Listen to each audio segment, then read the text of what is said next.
Ladies and gentlemen, let me introduce myself. My name is Juliet Foster, and I'd like to welcome you to Women's Travel and Participation in Regional Transport Systems. Very briefly, we've divided this session into 3 themed panels, each with their own set of speakers. Now, the themes will be discussed in a series of interviews, and afterwards, the floor will be open to you, the audience. So if there are any questions or points that you wish to put to the panel, then please feel free to join us in either of these 2 reserved seats. So let's begin with the first panel, which is called Strategic Approaches to Equitably Designing Regional Transport Systems. Strategic Approaches to Equitably Designing Regional Transport Systems. And I'd like to introduce to you our speakers. Carla Gonzalez is Manager for Europe and Lead Manager for the Gender Agenda in the Transport Sector at the World Bank. Thank you so much. And Matthias Landgren is State Secretary to the Minister for Infrastructure in Sweden. Thank you, sir, for joining us. So really, this is a question to both of you, the opening gambit. We talk a lot about gender awareness in the development of infrastructure development programs, but we've now reached the point where we can't just talk about it. It has to be in the DNA of systems so that it becomes as instinctive as breathing, eating, or drinking. Does that about sum it up? Well, definitely. The first thing that we need to understand is that transport is not gender neutral. And although this seems very kind of logical, it has not been, as you can tell by the way that we have been designing infrastructure along so many years. So the thing that we believe it is important when we start talking about the new mobility is to ensure that this is not about women, it's much more about more than half of the population around the world that happens to be women, and therefore we cannot keep doing things that we are doing unless we really bring them on. Well, I think you're actually right there, Carla, and thank you so much for the question, Juliet. I'm a little bit of an oddball here due to the fact that I'm a politician, considering the fact that everybody else is somebody who knows something.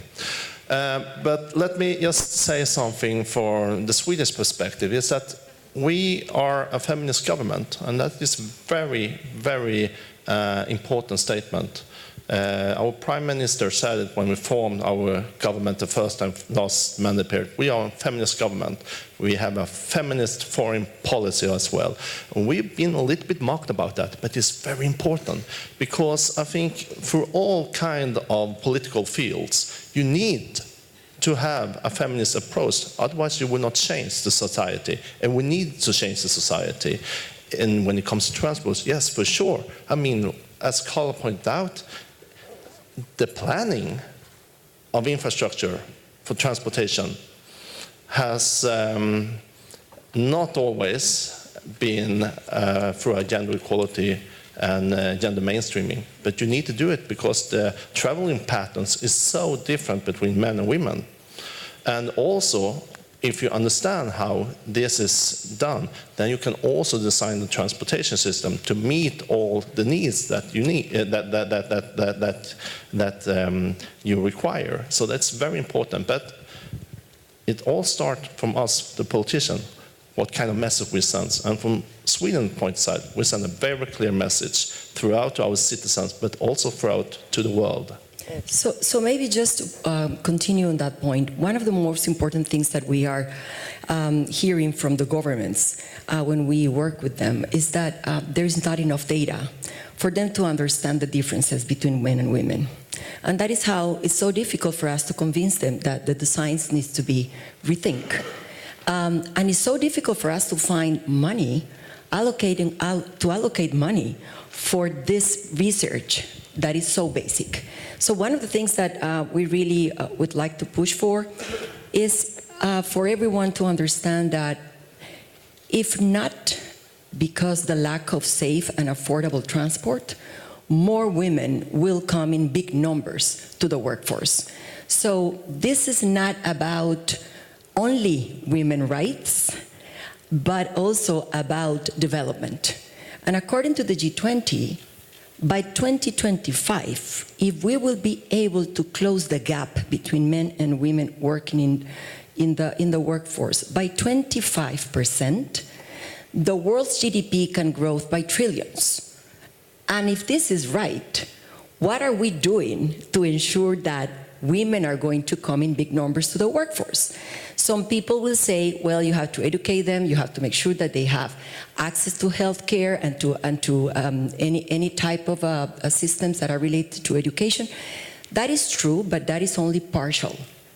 Unless you bring mobility, unless you bring the right systems for them to feel that they can go to work and balancing their act between working and taking care of a family, unless you provide that, women are not going to be able to come in big numbers.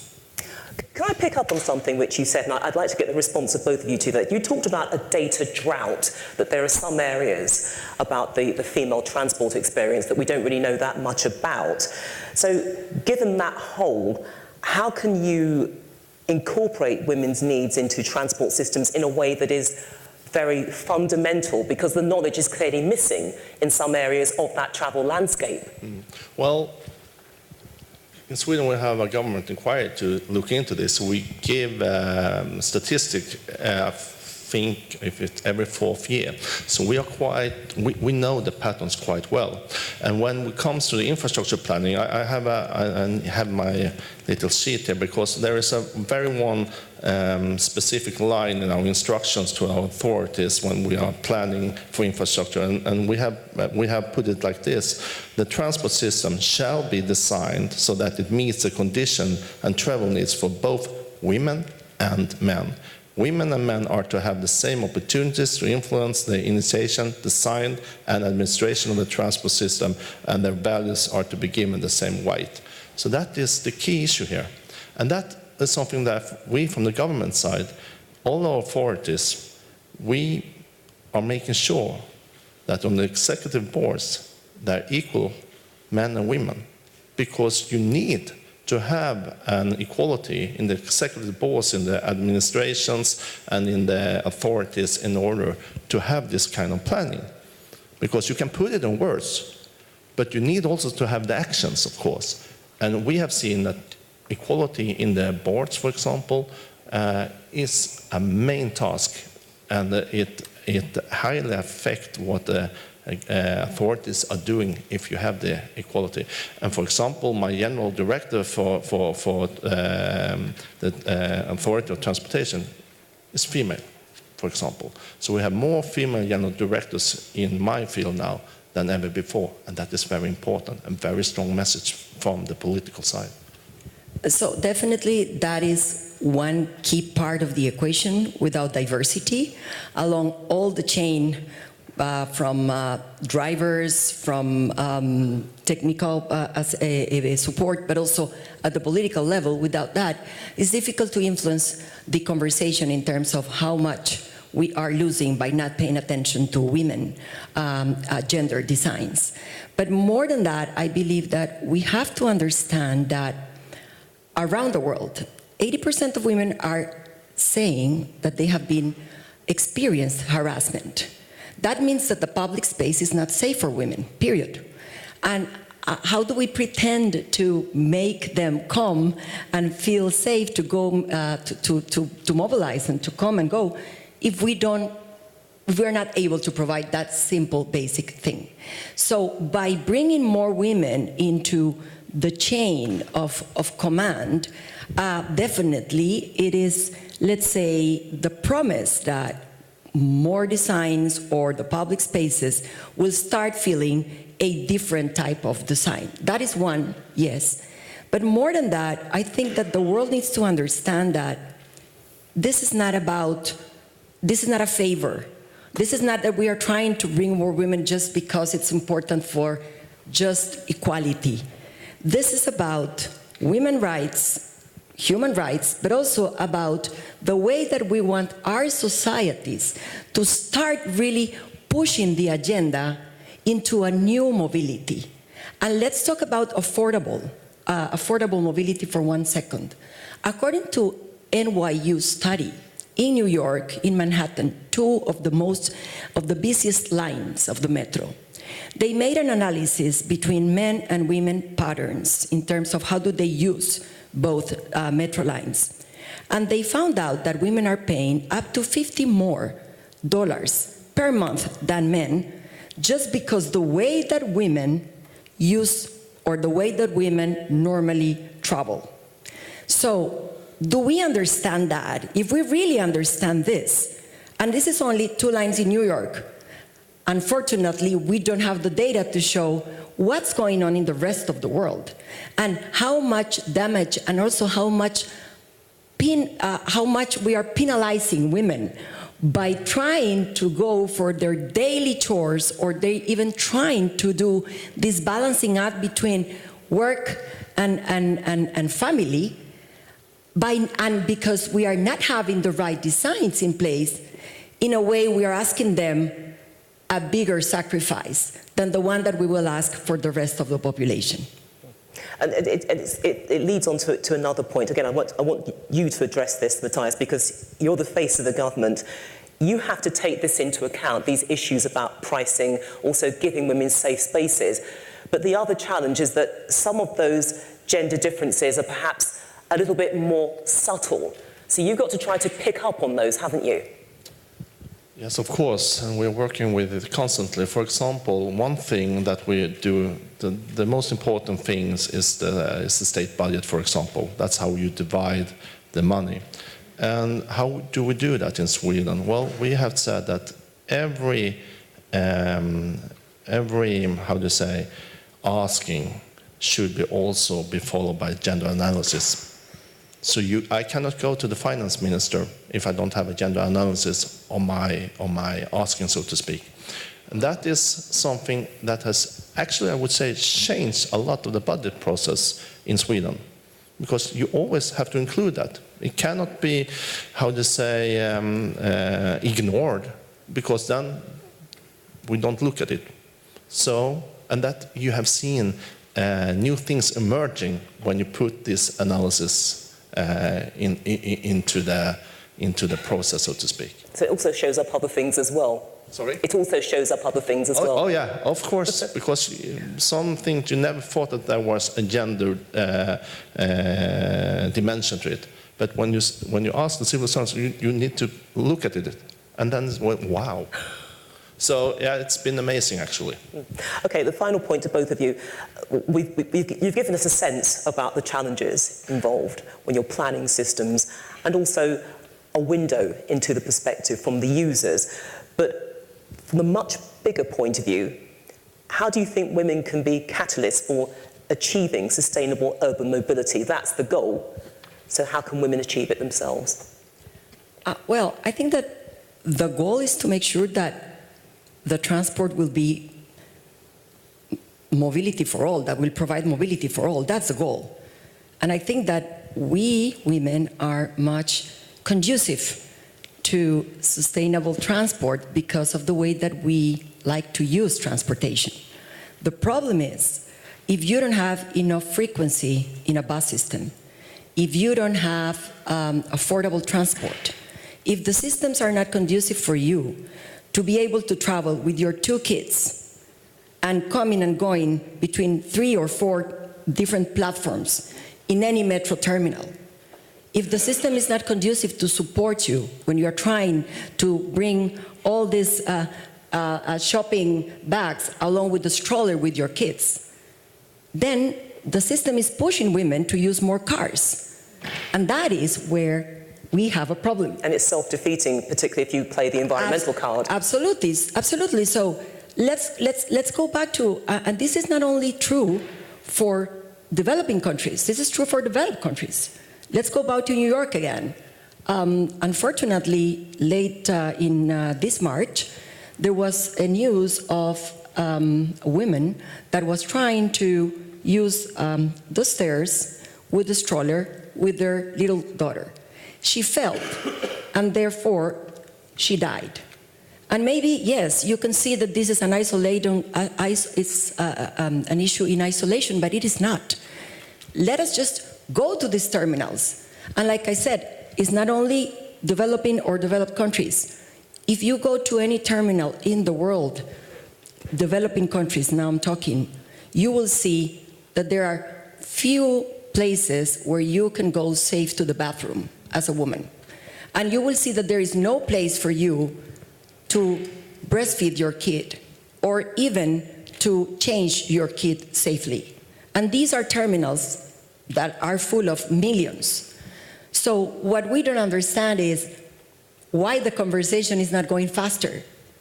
What we really need to do is to ensure that without minimum basic services at the terminals and at the transportation systems, we are going to lose the battle, because women simply cannot cope with what we do every day in that type of environment. And I'm looking here, Mohammed, from UITP. They have a very interesting role to play. We need not only the MDBs, but also NGOs and also international institutions, private sector politicians, to pay attention to these things, like I said, from the economic perspective, from the mobility angle, and definitely from the sustainable angle. And if none of these angles make sense, like I said at the beginning, we are more than half of the population. What are we waiting for? Okay, and Matthias. Well, what should I say? You'll think of something. No, but actually, of course, it was about women as a catalyst for sustainability in the transport. Yeah, of course. I mean, that's all. It's true that there is a lot to do, even for developed countries like Sweden. We have a long journey to go before we are equal, actually, and we give equal opportunities. But as I said in my opening remarks, I believe that you need to have a very firm political view and to set out the goals and the targets, and also make sure that that will be manifested via the authorities as well. And we also very much in favor of gender equality in the boards, in the public, in the private sector, for example, also. So we've been pushing that issue that you need to have more women in the boards as well. The figures is not great, and we can see that there's been an increase in the female participation in the private sector in the board of directors. That is a huge step as well. So you need to work on from top to down, so to speak, and you have to have a firm commitment from a political side. Then you may see it will be changed. And as you said, Carla, for us, I mean, we have always tried to have an inclusive labor market, and it's a waste of money, so to speak, if we don't have the equal opportunities for the labor forces. It's economically insane not to have it. And that is still something, of course, we're working with in Sweden. And that also comes within everything from child care and so on. And we have a fairly good system for that. And Sweden, you see the dads are taking parental leave. You go to Stockholm, you see that more dads going with the strollers than anywhere in the world. Okay, let me just jump in here, because it's at this point that we actually open things up to our audience. It's nice to see we've got a full house, that's great. So listen, please come forward and join us. Would you like to join us? I saw you waving just now. Don't be shy, it's a conversation amongst friends. But look, if anybody wants to join in the conversation, please come and join us. There's a seat here. Your chance to talk to these guys. They're the experts. If there's something you disagree with, if there's a question you want to put to them, then please feel free. Who'd like to take up the offer? Nobody. Silence. We will not bite. They don't bite, honestly. I've spent quite a bit of time with them. Trust me, they don't bite. My fingers are all intact. Would anyone like to put a question to them? You're all shy. Shall I select somebody? How about this lady here? Come and join us, please. You. Please, come and join us. Come and join us. Could you tell us who you are and the organisation that you represent? Is there a microphone, please? Can we have there's one here, is there? Or shall we share? We're all very democratic. Oh, there's one here. That's lovely. You have a lovely colour. It is beautiful. It suits you. It's lovely. It should be on. Excellent. We can hear you. Sorry for the people I'm giving my back to. Hello. My name is Anna Hinojosa. I'm with the World Customs Organization based in Brussels, Belgium. Okay. Put a question to them. Maybe just a comment. Okay, so my comment I've spent 32 years working in the customs environment, and during that period of time, I've had the opportunity to work in operations in major airports in the United States. But so in looking at that, we've seen, different trends of passengers, right? So the world is changing, and we see an evolution of passengers. And yes, there are. I'm a staunch advocate for women, and so I don't want you to misunderstand what I'm going to say. But we've seen, looking at it from the perspective of maybe what the regulatory agencies or maybe what the businesses are looking at is the demographic of passengers that are moving through these facilities. What are the needs? And some of the more prevalent things that I've seen a bit major shift on is, of course, this aging population and more of these mobility challenged people. And so a lot of attention, I think, is going towards addressing that demographic, and maybe we've lost a little bit of the momentum on paying attention to what maybe women or families need as they're getting into the travel or transport needs. So that gives us that's a very important comment, because that gives us the context in which everything is happening, right? First of all, it's not only about women and men, and like you said, more men are becoming much more engaged in parenthood, daily chores, if we can say. But does it mean that we have to treat this in silos, saying we have to pay attention to aging or for women or disabled? Or does it mean that we need to come out with a new mobility framework, something that really start changing the narrative about mobility? Does it mean that we have to pay attention to one or the other? Or does it mean that we have to start designing the system in ways that are conducive to something that is much more inclusive and much more real? Because part of the problem is that we have been designing systems for whatever reason, and then the users need to figure it out. They will know how to use them. And with data, but also with technology, we have the opportunity now, before more than ever, to change that way of designing, to bring to the design tables people from different backgrounds, not only engineering or economics, but bringing much more the social agenda into the infrastructure. So by understanding how is it that this infra should help everyone, making that question first, then we will come up with the best possible design. And like I said, maybe many years ago it was not possible due to lack of technology or even the way that we used to collect data, but nowadays this is possible. All it takes is to change the framework, the mindset, when we sit down and decide this project is going to be or do this or that, and really pay attention at the basic level, how do we win? Who would be the real winners and losers out of these projects that we are designing? I can get your response to the lady's point there, Matthias. No, but I think you absolutely see it in every level of society when it comes to transportation, that we have the same challenges, like you said, Carla. And I think, once again, you need to have a holistic approach to this, because you cannot do something here and think that there will be something good here, because you need to have a holistic approach to have it in the DNA, as you mentioned. And if you don't have that, then yes, you can make progress in some step, but you will not see the full benefit to have the holistic approach. I think that's very, very important to have. And that's what we are trying in Sweden, to have the holistic approach in every political field. Okay, does that satisfy you at all? Do you feel that there is cause for optimism here?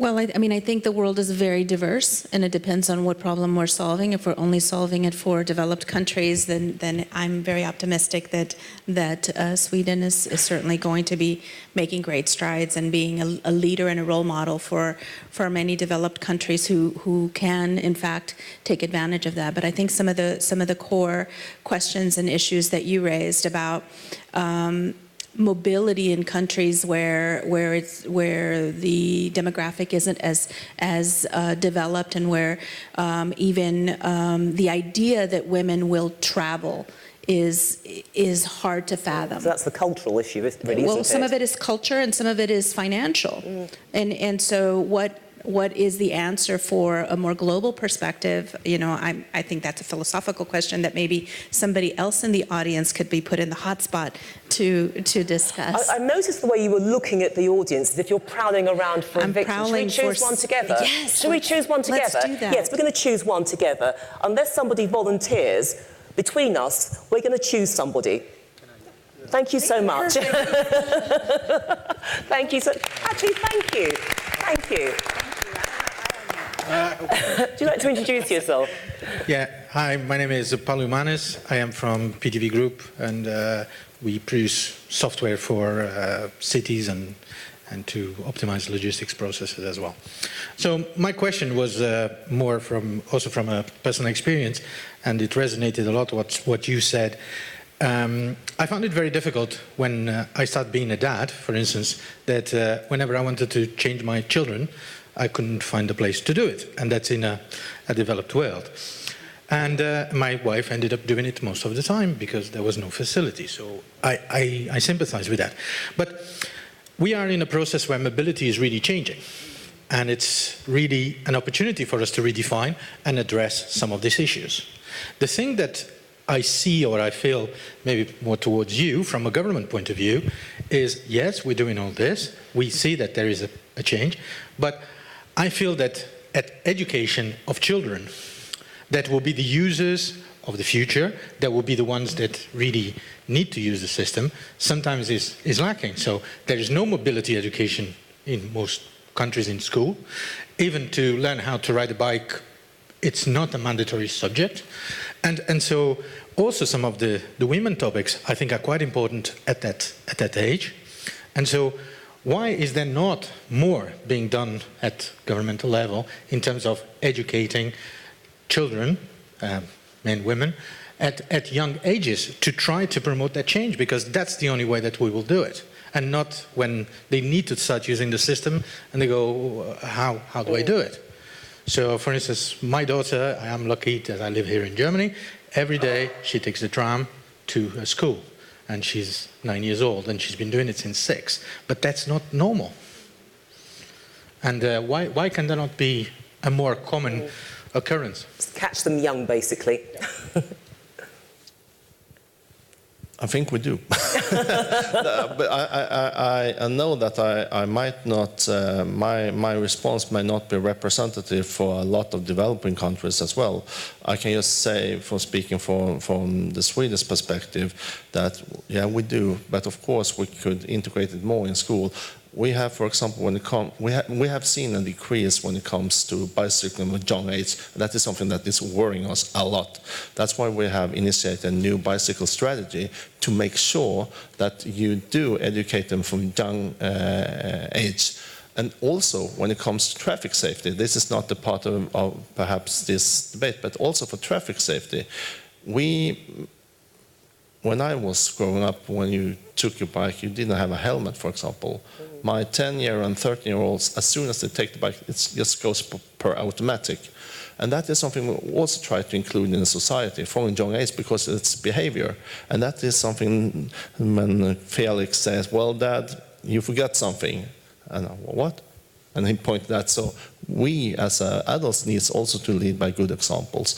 But we are very much aware about that in the government, in Sweden, that we see that pattern is changing and we need to do something. As I said, when it comes to bicycling, yeah, we have a bicycle strategy. We have also created national bicycle, what is it called, Rosa? Council, to make sure that it's spread out, and also for young ages. Trams, buses, and so on, that I think we already have. Just to, maybe if I can add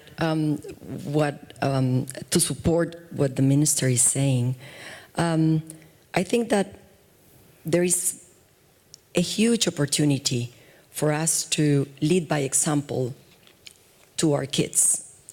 And let me just use the example of my daughter. When we used to live in my country, in my hometown, Costa Rica, my home country, she used to just get the bus or me driving her every day to kindergarten. Then we moved to the States.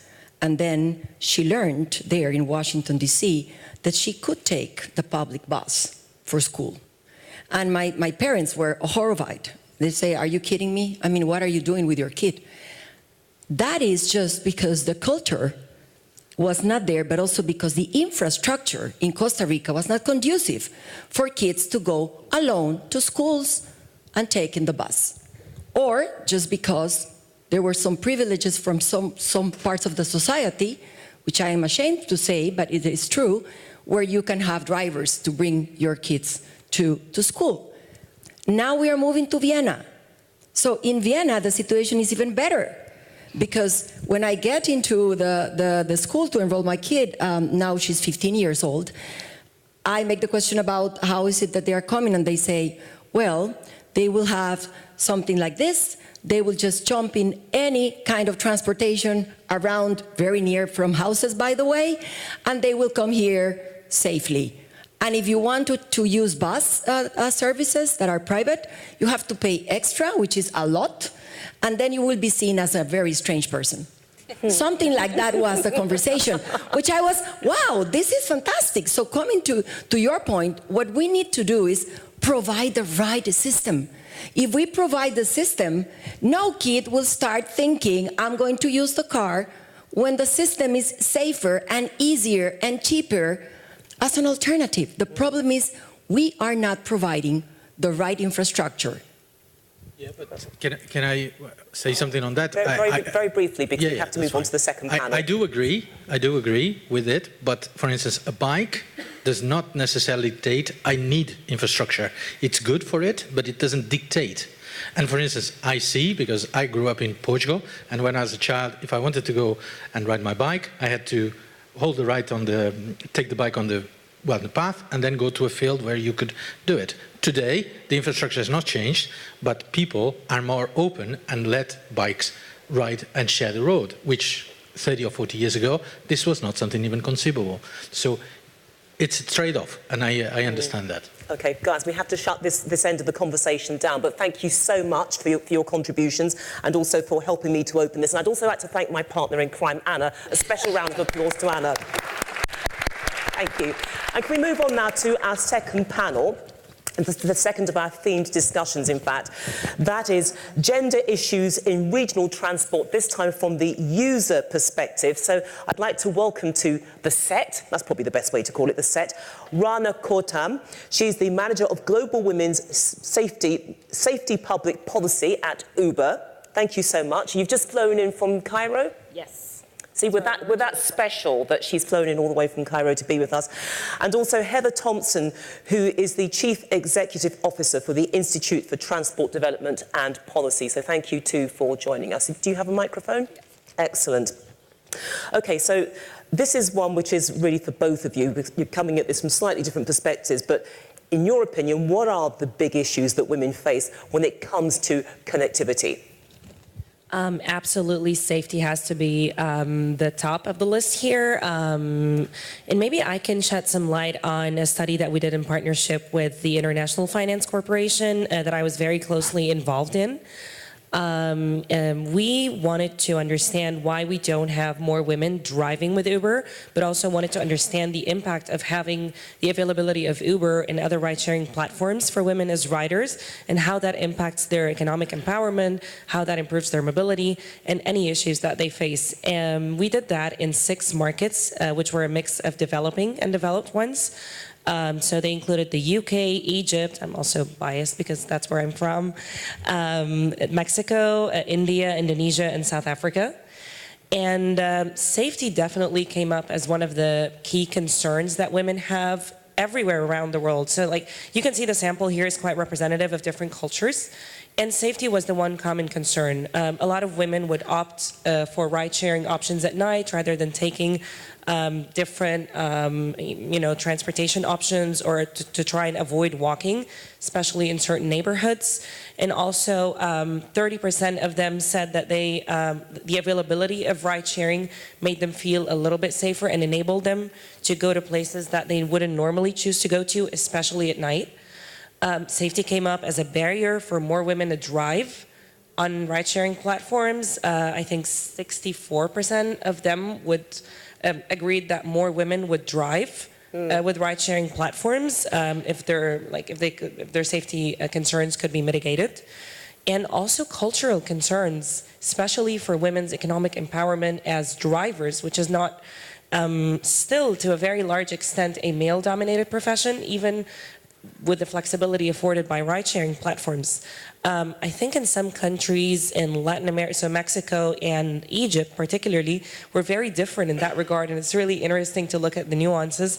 Up to 60% of male users surveyed said they would be unhappy if a female relative or a family member wanted to drive with ride-sharing platforms. They'd actually find it shameful to be driven around by a woman. So not just driven around by a woman, that's one part of it. So they do, like female users of ride sharing as drivers do face discrimination on the road, but also they face prejudice from male family members who don't want them to drive around for a living. So there's still that cultural prejudice against driving for a living against women in particular. But when you go to Latin America, there's a lot. It's a lot more open-minded there. But women choose to drive less in particular neighborhoods and in particular hours of the day, which kind of impacts their earnings too. And as riders, you kind of see safety in particular come into play a lot with women's choices, how they move around. Carla, you've already spoiled, oh, where's Carla? Yeah, I'm looking for you. You've already spoiled one of the stats I had prepared for this. So yeah, women do, according to the NYU study that you mentioned. Guys, don't argue about it. I mean, you know, I wanted to use that too, but it's all right. You can use it again if you want to. So women, and that's in a very developed market, New York. 75% of women experience sexual harassment on different transport modalities around the city compared to 47% of men.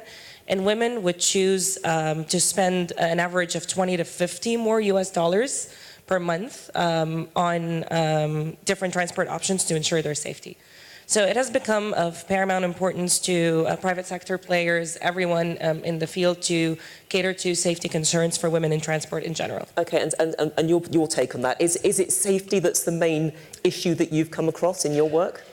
Safety is definitely one of the big ones. But it's a longer list than that. I think that's like the thing that most people focus on. But I'm from a nonprofit organization. We have offices all over the world, and we're very interested in this topic and have done a lot of research on it recently, including specialized studies in Brazil, India, Africa.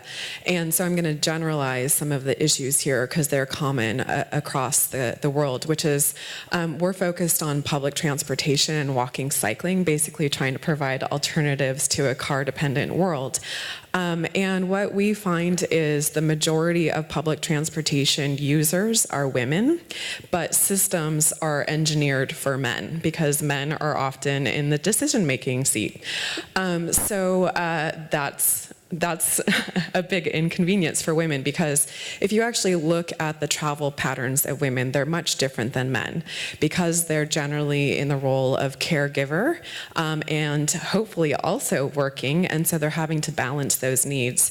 So whereas men tend to drive actually, and their commute is one trip and one long trip from home to work and back again, women's travel patterns are much different. They tend to do shorter, more frequent trips, which are chained.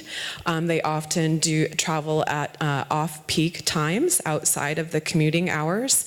They often have a lot of things with them, whether it's the groceries or the children or whatnot.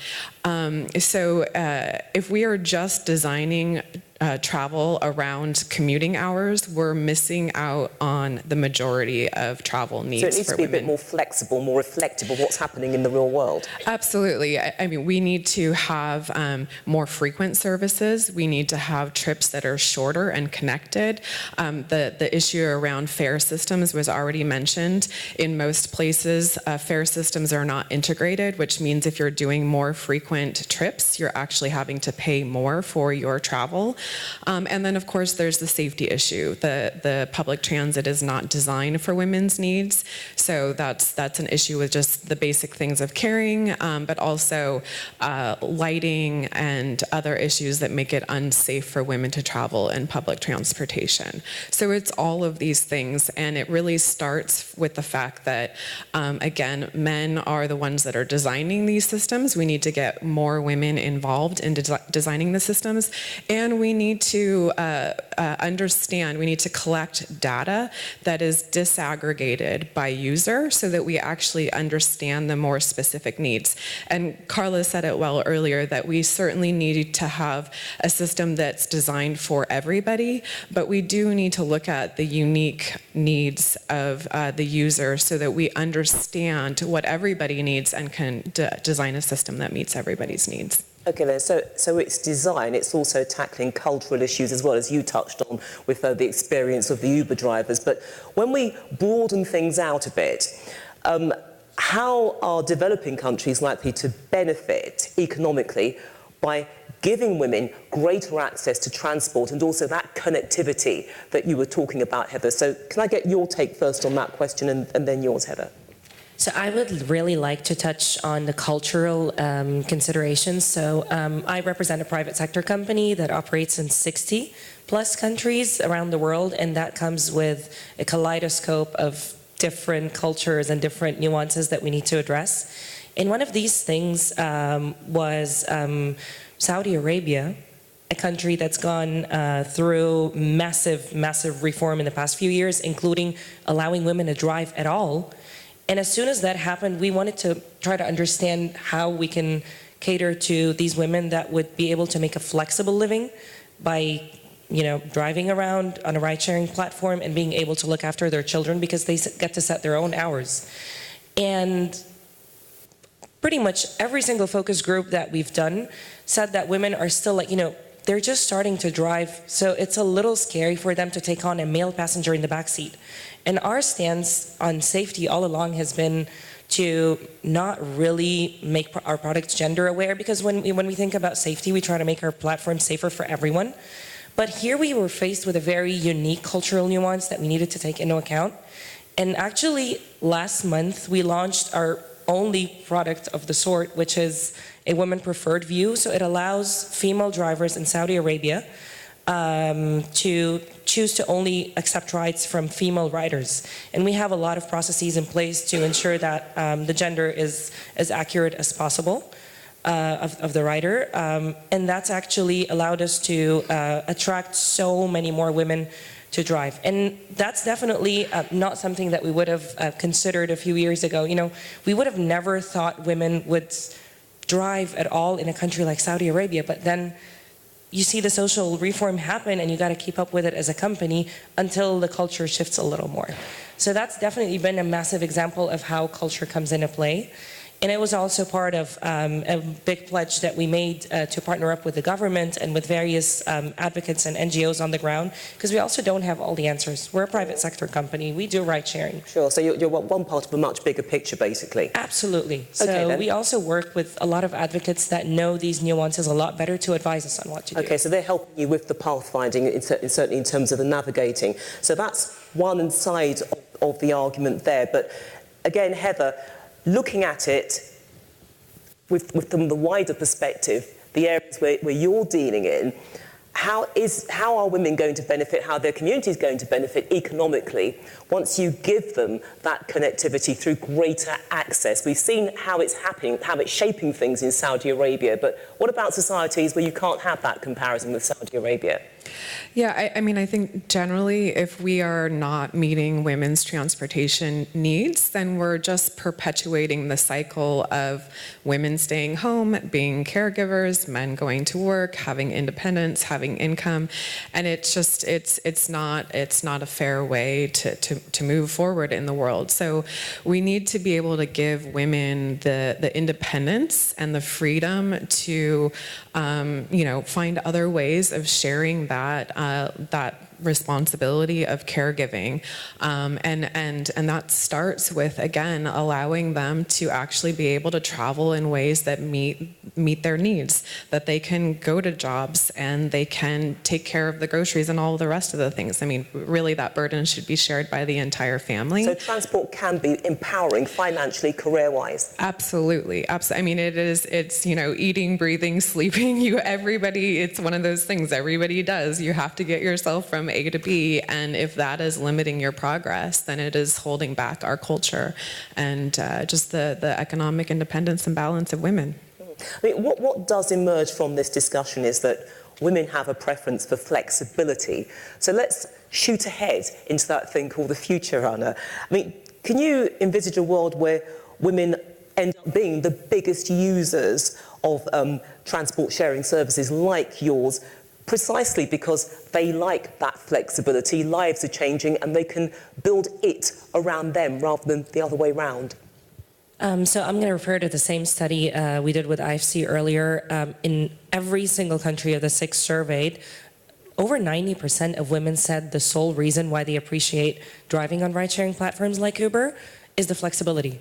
Because most of them typically have 2 or more kids. Most of them have other jobs even, and this allows them to supplement their earnings. And most of their earnings they actually spend on their kids, on their family, doing things that they would have otherwise not been able to afford.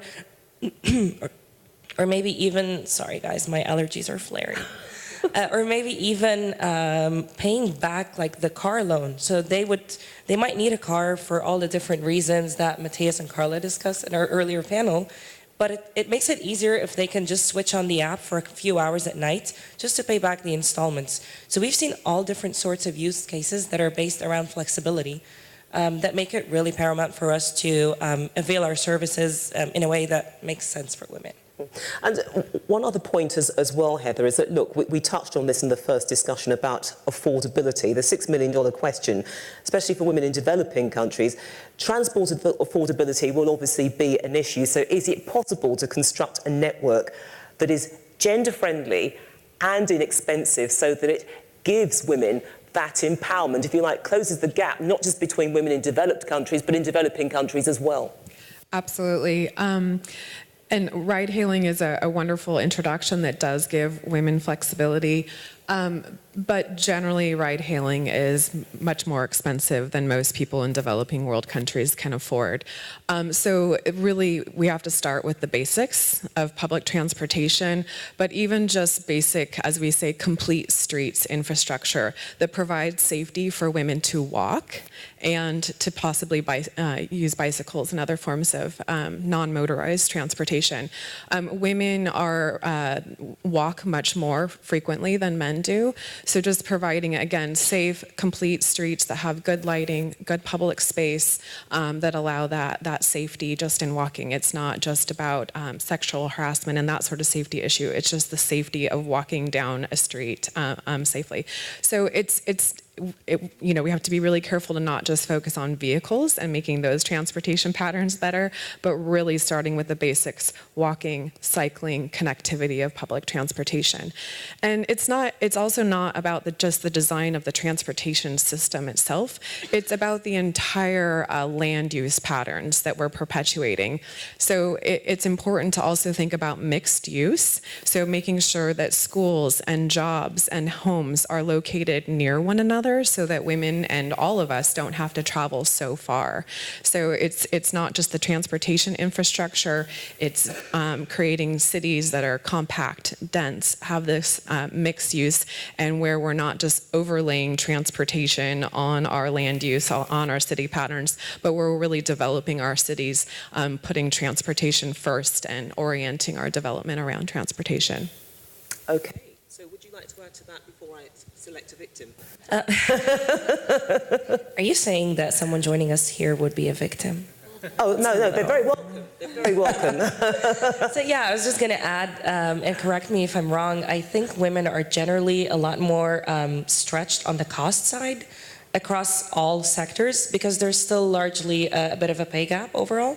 Absolutely, yeah. And transport is just one of those. So they're usually a lot more cost conscious when it comes to making transport choices, weighing in the extra paying tax on safety, on transport safety that we just mentioned. Makes it all very important to introduce more low-cost options, which is also a focus for many players, both corporate and nonprofit, and as well as governments around the world, in all cities, really. Okay, well, the floor is now open. In fact, not really a victim because you volunteered to come up before we all convened together. But if you could introduce yourself. The microphone should, if there's one there, there is one there. Yes, I'm a fairly willing victim, that's okay. Bipasha Barua, I am professor at the University of Western Ontario in Canada, where I also hold the Canada Research Chair in Global Women's Issues. So these are issues I think about all the time and research fairly extensively. One question that has always struck me in terms of the sharing economy, ride-share economy, however you'd like to term it, is the basic premise is that you monetize assets that belong to you, right? But that very basic premise, you know, when you think about gender equality, we have an issue because we know that women own way fewer resources than men do around the world, right? So if you talk about things like everything from home ownership to car ownership, you know, land ownership, Egypt, for example, I've actually done research on property ownership and found that, you know, even the most optimistic, I think, evaluation takes us only to about 20% of assets, right? So in that sense, when the idea is monetizing an asset you have, if you don't have assets, it's pretty difficult to talk about equality, right? So I'm just kind of wondering, and I do follow the studies about Uber quite a lot, including the IFC one. How can Uber play a role in attempting to even equalize or somewhat level the playing field in asset ownership, and how are you going about it? So there are two models that we follow here. We're definitely very well aware that even buying a car is not just a gender problem. It's quite a hefty investment for most to make, and especially when you look at gender, it is a much bigger investment for women to make, and they would rather usually spend a bulk of money, like if they've got savings, on different things, again, related to childcare and having, and their family. They're more likely to spend it on that. So we have two models that we try to crack that problem through. We work with financiers everywhere around the world to try and secure preferential vehicle financing schemes. And some of these are targeted for women in some countries.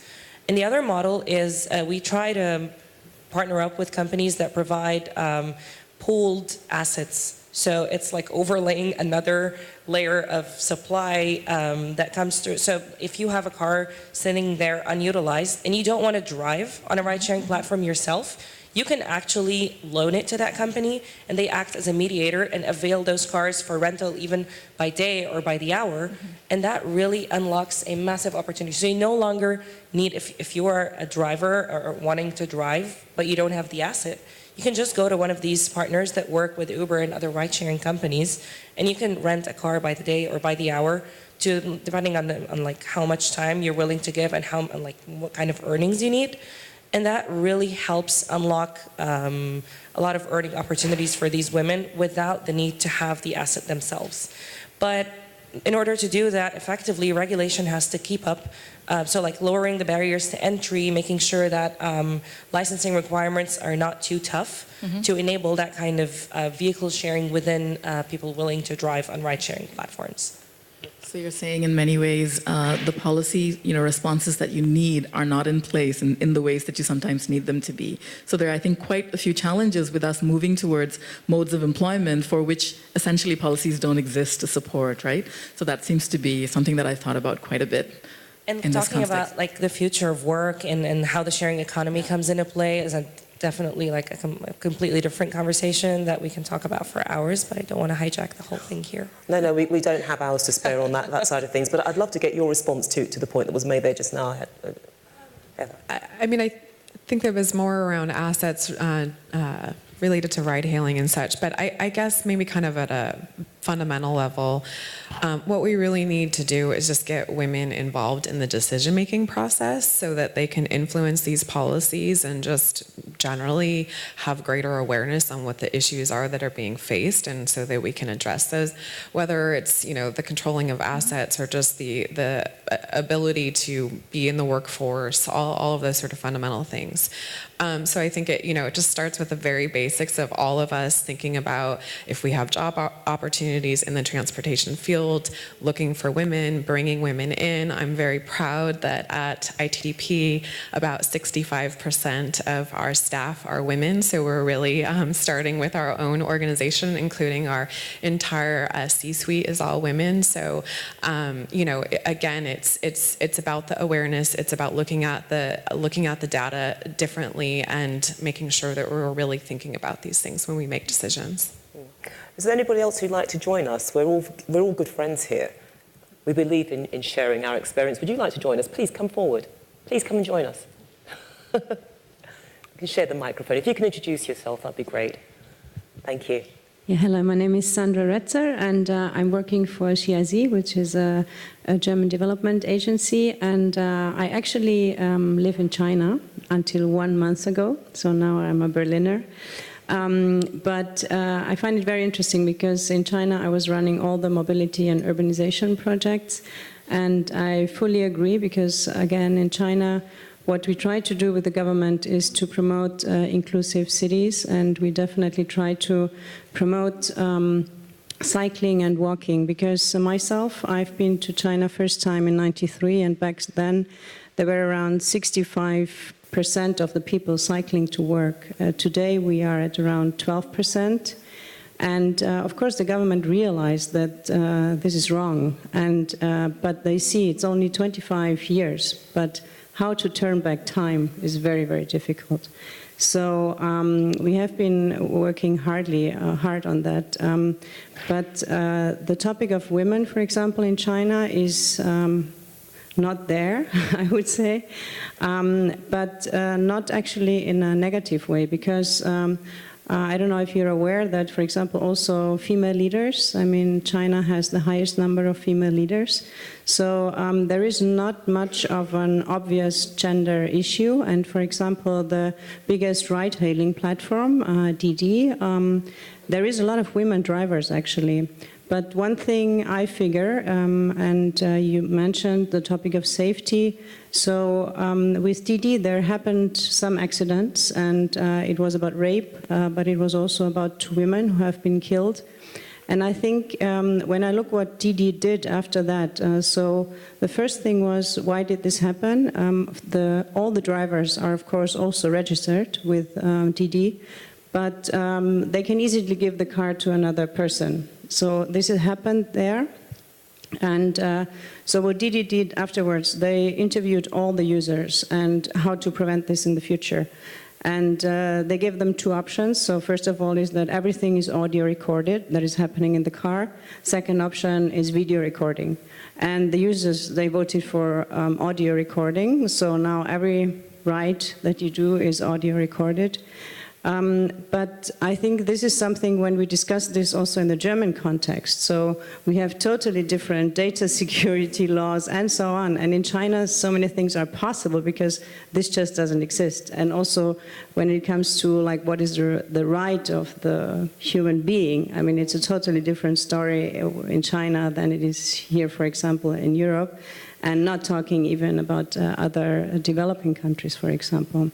So I think for this, I think the safety issue is, for me, also will be the hardest thing to solve, because there is so much related to it. And I think especially data security, privacy, something that we value a lot in Western countries, has to be solved. And then it's about everybody when we talk about this, not just women. So we need to look at the whole picture here, I think. Yeah, China is just such a fascinating place. I've lived in China for some time and was just there a couple of weeks ago. And, as a team across the world, we're very focused on women's issues, but we realize that it is a sensitive thing to talk about in China, which is, as you mentioned, it's a bit ironic because actually women play a very strong role in society, in the workforce in China. It's much more balanced than many places, but yet it's still a sensitive issue to talk about. But what we are trying to focus on more, which is a very exciting thing in China right now, is children. Many of you may know that China has relaxed its one-child policy and is now encouraging more children. So it's the sort of thing, just a few years ago, you would not see pregnant women, and now you see pregnant women everywhere that are very proud to be walking down the street. And, it's very common to have maternity leave, which is very, very strong, very good. But because of that, the government is very interested in making sure that their cities are child-friendly. So, not that we want to perpetuate the stereotype and the issue of women only being caregivers, but it is wonderful to see in metro hubs that there are changing stations for women and for men, rooms that are clean, that you can take your children in, and those sorts of services you don't see really anywhere else in the world. So the more that we can kind of congratulate the move to focus on children and make sure that kind of is a starting place to have conversations more broadly about women, I think is a really interesting thing that's happening in China. And it enhances the travelling experience for women as well. What's that? It enhances the travelling experience for women as well, knowing that there are aspects of it which recognise their needs. You talked about the changing rooms, the changing children. Exactly. Final comment to you. Would you like to add to that at all? Maybe, I could add a little bit of a comment to your point. Our company alone does 15 million trips per day, so it just becomes a reflection of what goes on in the world. And it's our job and our responsibility all together, companies, NGOs, and I keep repeating this a lot, but I really can't stress it enough, and politicians to ensure that we deploy every tool that we have at hand to ensure the safety of everyone on the platform. Like making sure people get in the right car is even a challenge on its own. Some people would not bother to check the license plate, something as simple as that. And that's an education thing as well, isn't it? Totally. So investing time to ensure that users really understand the options available to them, and they make the right decisions, and they get into the right car, and use safety features that are available to them in public transport, in ride sharing, and there's a big education component both on the rider and driver side from our end. Okay. Final word. And maybe just one thing to add. I just think the more data we have, the more we can understand what the needs are, which is just a great trend in the world, right? Most, even in the most developing countries, people now have some smartphone of some sort or another. So we're actually able to collect more information and give people more information about their options. So I think that's just a great trend that we can continue to take advantage of. Okay, we have to leave it there, but Rana and Heather, thank you so much. Thank you. And would you actually give the microphone there? That's great, thank you. So, we're going to move chairs. And we've now come to our third and final theme discussion, gender issues in regional transport, this time from the workforce perspective. As speakers, I think this lady is already familiar to you, but Bipasha Barua, she's Professor and Canada Research Chair in Global Women's Issues, University of Western Ontario, but that's one of several hats you wear. Several, yes. Yeah, never mind. And Diego Diaz, I'm pleased to say that he only wears one hat. He is President of SNCF International. So thank you so much for joining us. And listen, a question to both of you, just giving us a sense of the current state of women's employment in the transport sector, because we've touched on it in the previous discussions, but you do get the vibe of could do better. Absolutely. I've been studying women's employment in non-traditional occupations for quite a while. So I've looked at fields like transportation, construction, energy, mining, forestry for well over 10 years at this point. And one thing's very clear, women choose to work in the transport sector for the same reasons that men do. They choose to work for decent incomes, for good benefits, company reputation, availability of work, and the chance to build, obviously, good careers. So the barriers and opportunities that I think women face in these sectors is very typical of non-traditional occupations. And when I say something is non-traditional, it typically means that there's fewer than 25% of men or women in that sector. So nursing and primary education, for example, is a non-traditional occupation for men in many OECD countries, whereas the fields that I just mentioned are non-traditional occupations for women. And having said that, often we find that women may well make up 25 or even 50% of some of the jobs in those non-traditional sectors. So you'll find a lot of women working in human resources, administrative and clerical services, financial services, for example. But often they tend to be a minority in the trades and operations segments of these sectors, and also more dramatically in management, in senior leadership, and on boards of directors. And sometimes this happens because experience in trades and operations is sort of considered a stepping stone to board service. So you may see that women are very well represented in human resources, in finance and administration, but they end up not being very well represented on boards and senior leadership. So we have what I think of as, and the term has been used quite a lot, that there seems to be this pipeline where there is, in terms of recruitment, it's very decent, and we're closing the gap very closely between women and men. But as you move up through the ranks, we find that the numbers thin out quite dramatically. Right, so the that's glass kind ceiling, of what it basically. looks like. Yeah. The glass ceiling. Okay, Diego. Well, the transportation industry, and by a sense, is the male-dominated. You have about 20% of women, and I concur on the fact that women are looking for an interesting job, fair pay, and so on. So you have to really prove to them that you are offering that. And in transportation industry, it goes, from the first steps. I mean, how is a job offer redacted? So you have to make them neutral. You have to make sure it's actually more quantified. Men, you say that men tend to say, okay, well, I try and I get competent as I go to it, and there is that view that women will say, well, when I'm competent, I take the job. So if you quantify what the job is, then they will more easily apply. Other things, very simple steps. If you have candidates and you group them without paying attention, you would have 15 person, one woman. So you will just show that the company is not woman friendly. So we make sure that when we recruit, we tend to kind of bias the things, but put more women together so they see that they won't be alone in the company. If I look at what. One important point is also the pipeline. And we have new technology coming up. We need to look for programmers. We have mobility apps. And there is one school where we recruit at, and there are 5% women. So you cannot increase your percentage if the input itself is not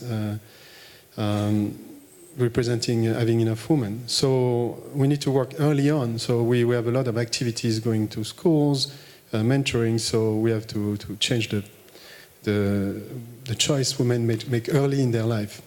Another way is to be creative. I mean, you look at other places where women are more represented. And I will take an example, not from our company, though we do that as well. But the example that Michelin was presented last time we talked about the topic, they were looking at hairdresser schools. They need people who are like shop manager. We need to work with a low-skilled workforce. And hairdressing school, those are women who are going to be entrepreneurs. They're going to have a business. They're going to run a team of sometimes complex employees. So they're perfect. And so they went and they basically offered 2-year training to become plant manager at Michelin. We did similar things with schools like for, I guess the name in English is makeup artist, or because there is an attention to people for people working in actually driving trains, So you need people who have share the values, and they might be coming from very different industries. Okay, so it's really reaching out to the children, education, which again we touched on in previous panels, and also the language surrounding jobs, how you sell a job when you're advertising it, so that it is inclusive language. So yes, those are some of the barriers that deter women from going in if the job is advertised in the wrong way, if you don't actually bother to speak to the children. But what are the other factors that perhaps women feel, do you know what, I don't want to get involved in transport, it really isn't the industry for me? When I do this research, I do what is called career cycle assessment, which means that you look at opportunities and constraints at different levels of career. So I begin with recruitment, what's the first thing that gets you in? Then I look at retention, what makes you stay or leave? And then advancement, promotion, leadership, why do you move up or why do you not move up? One thing that I find across the board for transportation is the lack of information and awareness about careers in transportation. So one thing that has been repeated to me again and again by women who have built careers in the sector is, I stumbled into it. It's not something I planned. I just happened to stumble into this line of work. So what happens is that careers in these fields are still pitched far less often to girls and women than to boys and men, through formal channels like career counselors, employment advisors, what have you, recruitment fairs. So, and although effort has been made now significantly by governments, by private sector companies, by nonprofits, we still see that girls and women are disadvantaged when compared to boys and men. And that is because the sectors were traditionally male-dominated. It's not a conspiracy. It's because some sectors were traditionally male-dominated, so a lot of career information still continues to pass through what I would consider family networks and professional networks. So it's that whole thing about what you know does matter as well, but it's also who you know, and women's networks tend to be smaller than men's, right? And it's a matter of time. I think some of it is a matter of time. So a lot of information about careers is still traveling through those kinds of networks. So there's nothing fundamentally wrong with that. If you have a parent or if you have family working in certain sectors, it can be an advantage. It can be an advantage for women as well. But there is a real need to sort of level the playing field for people who don't have those benefits, right? So anything that can be done to give someone, equal opportunity to get a foot in is, I think, really important in these industries. One other thing that I found again and again was that there's a lack of awareness about range of opportunities without the sector. So the average person associates, like if you say a transport career, they identify one or two stereotypical activities. So they might be like an engineering job. They might think of, say, transportation engineering or mechanical or civil engineering. Whereas, in fact, the transport sector draws upon very diverse experiences: urban planning, environmental science, business management, law, public policy, financial services, to name just a few, right? But so that, I think, is a big problem. And one thing I really think is that the transport sector may want to be more optimally leveraging that message, that careers in transportation are not just about having training in STEM, for example, which is important, there's no denying that, but there are many other relevant fields that you could pursue careers in. And I think that's really important. So I think also sort of sharing the message that things like social responsibility, gender equality, racial and cultural diversity, potential for career development, job security, family, work-life balance, these are things we care about. I think that's a very important message to go out to women. And that's something which obviously you're trying to do, because you've given us a really good outline of that. But I mean, what really fascinated me here just now was hearing about the female network. Given your aspirations, what you're trying to do as a company, how do you penetrate that female network and say to them, listen, come and work for us, because it's not just working in the HR department. You can be the engineers, you can be the train drivers, you can be the manager. One day you'll do my job, it's there. How do you open it up? Well, it's actually you have to organize yourself and communicate. So the first network is a network inside the company. So we have now a network of 7,000 women and some men. I'm one of them. It's about mentoring inside the company. It's about reaching out. It's about also creating every executive committee the proper message to cascade down. We are illustrating with movies. I mean, it's really, you have to show people who are really seeing what they did. I mean, a woman driver, things start, we said things start at school. Sometimes when we talk about, empowering women, we talk about the number 2 at Facebook, Michelle Obama. But, most of the people, most of us, we in the middle of the bell curve. Most of people, we average. So you need to show, middle manager, you show the entry level, like that. You show women at every step of the ladder. I mean, that's what you said. So we have, we also, when we present, I mean, when we do presentation, we really show, the women in these roles that you would not expect them to be. And maybe I want to do a segue also. It's easier. It's we talk about including women and adapting the workforce. So for adapting the workplace.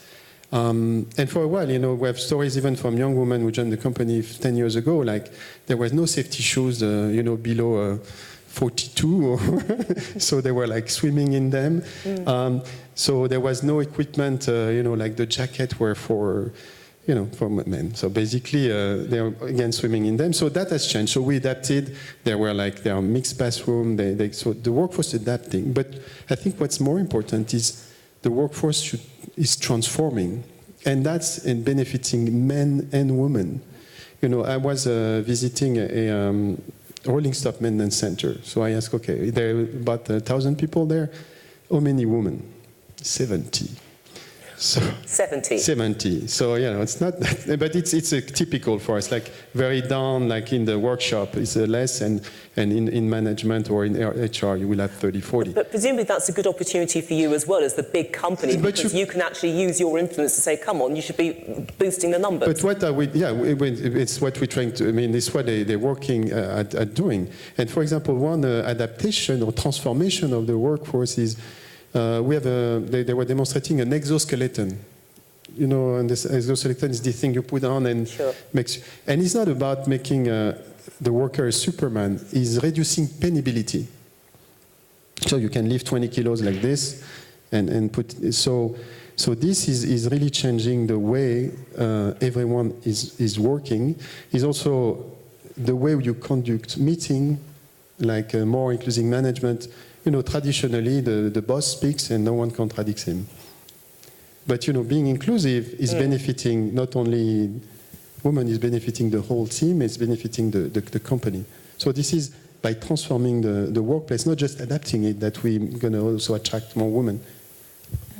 Following up on that, one thing that in looking at all these sectors, I find that when an occupation becomes more attractive for women, it actually becomes more attractive for other groups that have been underrepresented in that sector. So as an example, if you think of the changes that automation have brought on, that artificial intelligence have brought on to the transportation sector, those are things that make it possible for people to do jobs that they couldn't before, including for people with disabilities, which I think is a group that can be,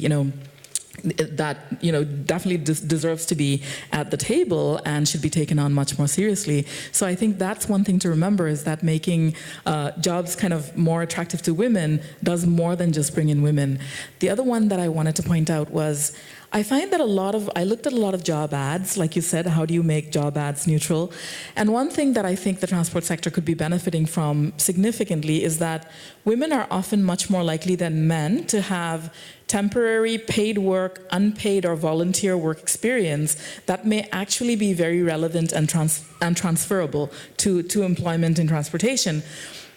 But employers, when they advertise positions, often they only ask for paid work experience, and they often ask for work experience in very specific roles. So I think you need to work kind of a bit harder to take non-standard work experience to count it as professional experience, and often that significantly increases the numbers of women who apply for those jobs. And I've seen that in looking at transportation projects around the world, that bringing in non-standard work experience tends to attract more people. The other big one is young workers. I find that, at least in Canada, the average age for people in the transportation sector was late 40s and early 50s, which is obviously you need to be very cognizant that there are far more retirees than people coming into the sector, so making it attractive for younger workers. So I always say in my research, every cloud has a silver lining. Like I find that there's always a good point as well, that you can turn things around from a challenge to an opportunity. One really interesting thing was when I did interviews with people below the age of 35, so I think they're at this point millennials or the generation that comes after, I think they're called Generation Z. Whatever they're called. Yeah. They basically said there was no difference between women and men in preference for wanting very good work-life balance. So the men requested it as much as the young women did.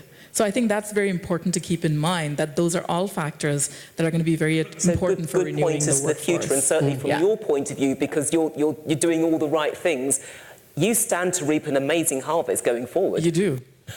Well, one thing, as you say, the work-life balance, just a number. I mean, we see an increase of men actually asking for paternity leave. We're at 37%. So, I mean, it's not big, but it's more than, before. I think it was 0. I mean, you also touched on a very important point. I mean, the transportation industry is facing a lack of renewing. I mean, it's aging. It's a pyramid on his head. So, I mean, we would be silly not to tap 50% of the workforce. So that's also a very not cynical, but just a fact that we need to recruit both men and women to fill the gap and move people safely in the future. And catch them in the schools, which is exactly what you're doing when they're very young. So listen, let's open up the floor. Please, I didn't even... I was just going to ask a question. I don't well, we can't hear you. We need your microphone. The microphone's here. give somebody else an opportunity. Should we bring you the microphone? Just a quick question, and actually it's directed to you, Diego, and maybe you would reinforce this. When I started in my career, it was a male-dominated career, still is, but I was able to enter through an internship program through the university that I was attending.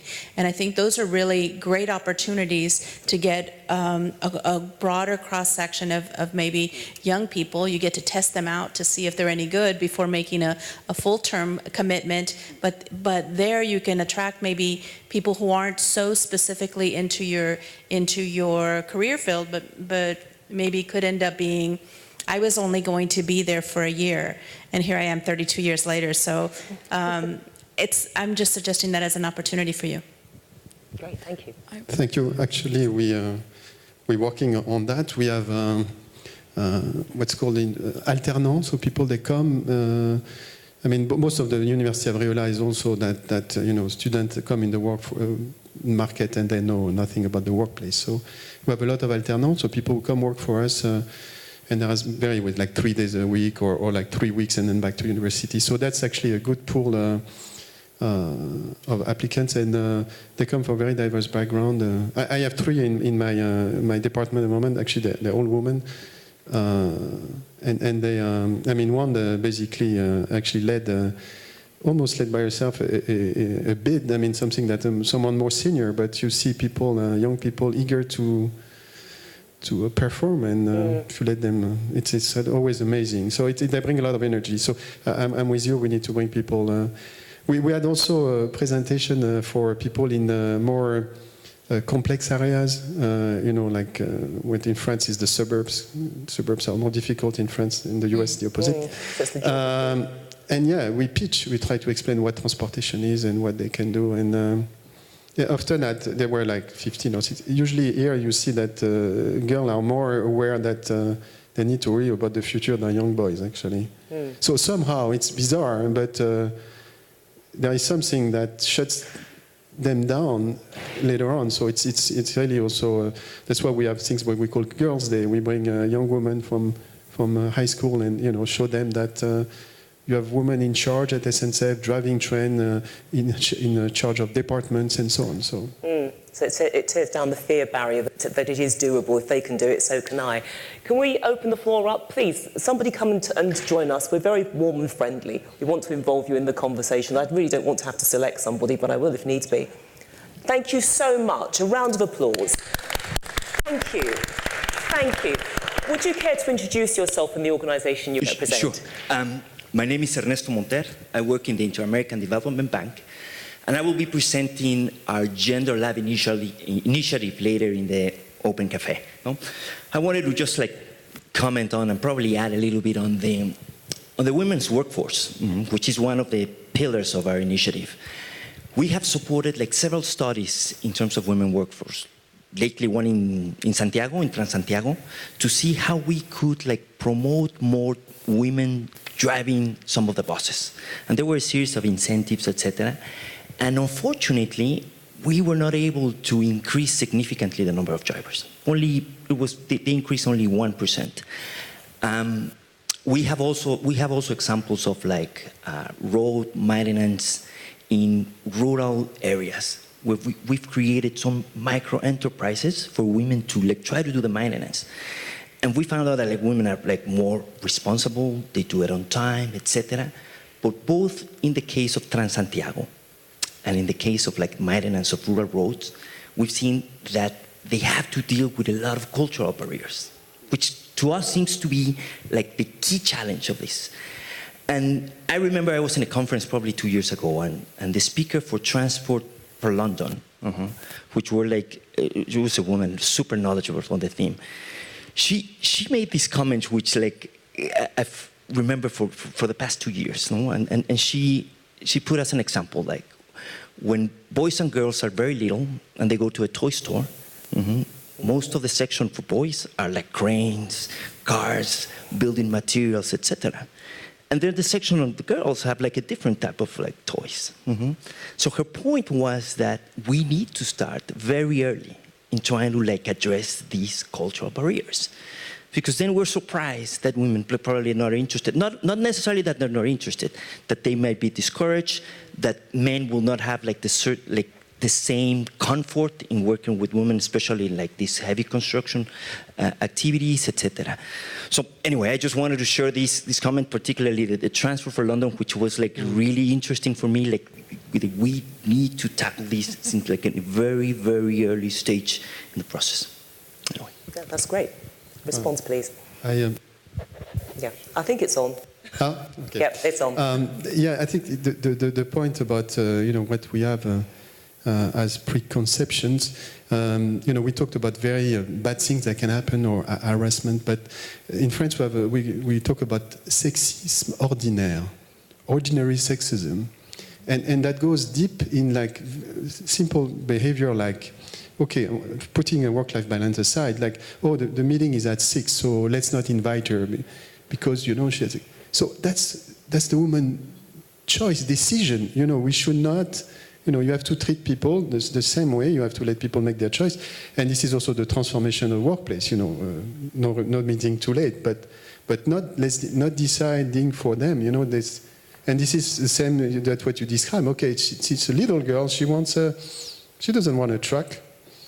Yeah. So, a truck are fun. And I'm sure at that age they both love. There's basically assumptions about what the assumption, people want. but the thing is in even benevolent behavior. The person who says that wants to be nice. And so that goes very, very deep. It's not about just the bad people. Also, the nice people do the wrong thing. Yeah, yes, we've come across quite a few of those in our lives. Just a question. Sure. Just to follow up. And I'm taking the advantage of the IDB here, because I know that you have been doing a great job on gender in Latin America. My question is the following. I read some time ago an article on Harvard Business Review that says that out of so many efforts that the world has been doing in bringing more women to STEM careers, they are finding that nonetheless, when women finish those careers, only 40% of them are going into really, let's say, the profession or working in the profession. The rest, they drop or they just shift. And there is not a survey properly to tell us why, but there were some examples of women that they have, let's say, interviewed. And my question is whether that question or those answers from women resonates with you. Their answer were, we didn't find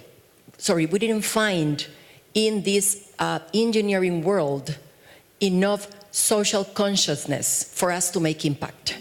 We didn't find that our voice will be heard enough from the way that we feel and see the world, which is different. And that is what is missing there. That's the pity, where we will be really, our words will be taken into account. How do you see that in the current things? Thank you. Thank you. Well, I think bringing meaning, I mean, it's really what needs to attract, I mean, the young generation. I agree with you. We find a woman wanting more meaning in their career. And the good thing, it's as I said, is not just adapting, but transforming. So, and this is what we've been doing also by our new statement for why are we here, you know, like, and we have to communicate more and more. So SNCF, we're here to bring people the freedom to move easily and preserve the planet. So and then then we have to and we keep communicating about that, and also they need to see meaning and a track, you know, like where my career is bringing me. So that's what also we have to make sure we explain. Hence what the Women Network is doing. You know, we mentor them, we help them reflect. There is a lot of development being also effort on making sure women are being developed and listened to, and they have so that's. But it's all an accumulation of little steps, and really stepping back from I mean centuries of programming. Sure. Unless anybody else has anything which they would like to add, would anybody like to make some final comments before I close this session? That you were looking at me all the time Yes. Well, you're not getting off the hook that easily. Final comment to this lady. Thank you. Okay, yes. Two comments. On the one side, yes, about the unconscious bias, of course, that we all have, this preconception, right? As an example, if you are having a meeting and all in the room are men and someone has to take the minutes, and one woman is there, and the woman is going to be asked, or she declares voluntary to do the notes, right? Because, and these kind of things which we grew up, actually, yeah? But we have to change this mindset. Away from our behavior. Yes, and the other point is about design.